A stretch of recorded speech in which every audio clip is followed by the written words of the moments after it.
पूजा खेडकर या सध्या not reachable असल्याची माहिती मिळते। पूजा खेडकर यांनी पुणे जिल्हाधिकारी डॉक्टर सुहास दिवसे यांच्या विरोधात छळवणुकीची तक्रार दाखल केली होती। पूजा खेडकर यांना 2 वेळा समन्स पाठवूनही त्या जबाब नोंदवण्यास हजर राहिल्या नाहीत। पुणे पोलिसांनी त्यांच्याशी संपर्कही केला, मात्र त्या नॉट रिचेबल आहेत।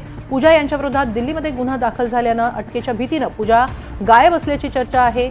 दुसरीकडे पूजा यांच्या अडचणीत आणखी भर पडली आहे। पूजा खेडकर यांची मसुरीची मुदत आज संपणार आहे। मसुरीत आज दाखल होण्याचा शेवटचा दिवस आहे। तिसरी मोठी बातमी म्हणजे पूजाच्या आई-वडिलांच्या घटस्फोटाचा अहवालही मागवण्यात आलेला आहे।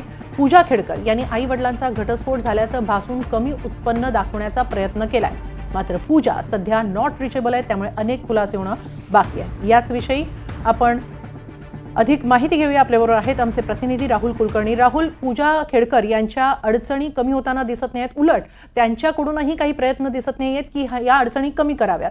काय नेमकं घडते? पूजा नॉट रिचेबल आहे? हो, त्यांना पोलिसांनी व्हॉट्सअप मेसेज केला होता आणि तो आपल्याला कल्पना आहे की व्हॉट्सअप मेसेज वाचल्यानंतर ब्ल्यूटिक येते, तशी ब्ल्यूटिक पण आलेली नाहीये। कारण 2 नोटिसा दिल्या, जेव्हा वाशिममध्ये त्यांनी डॉक्टर सुहास दिवसे यांच्या विरोधामध्ये लैंगिक छळवणुकीची तक्रार केली।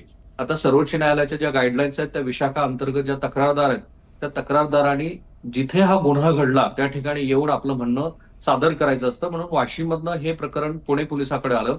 मग पुणे सीपीच्या वतीनं त्यांना एकदा नव्हे 2दा नोटीस बजावण्यात आली। त्या नोटीसला त्यांनी प्रतिसाद दिलेला नाही।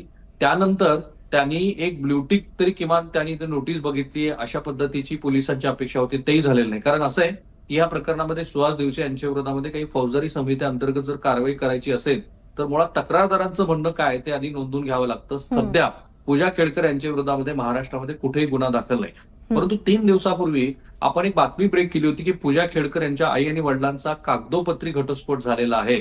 कारण केंद्र सरकारने आज ही विचारणा केली आहे पुणे पोलिसांकडे की जो घटस्फोट झाला आहे तो खरंच प्रत्यक्षात अंमलात आला होता का, तो घटस्फोट केवळ पूजा खेडकर यांना अल्प उत्पन्नाचं प्रमाणपत्र मिळावं यासाठीचा होता। आणि म्हणून केंद्र सरकारने पुणे पोलिसांकडून हा अहवाल मागवलाय की पूजा खेडकर यांचे आई वडील हे खरंच विभक्तपणे राहत होते का। आणि तिसरी महत्वाची गोष्ट, मनोरमा खेडकर यांची काल न्यायालयीन कोठडीमध्ये 14 दिवसासाठी रवानगी केल्यानंतर, सर्वसाधारणपणे न्यायालयीन कोठडीत रवानगी केल्यानंतर जामिनासाठी आरोपी अर्ज करत असतो, तसा अर्ज त्यांनी केला होता, पण तो अर्जही न्यायालयाने फेटाळलेला आहे। त्यामुळे त्यांना वरिष्ठ न्यायालयामध्ये जाऊन इथून पुढे आपल्या जामिनासाठी प्रयत्न करावे लागणार आहेत असं दिसतंय।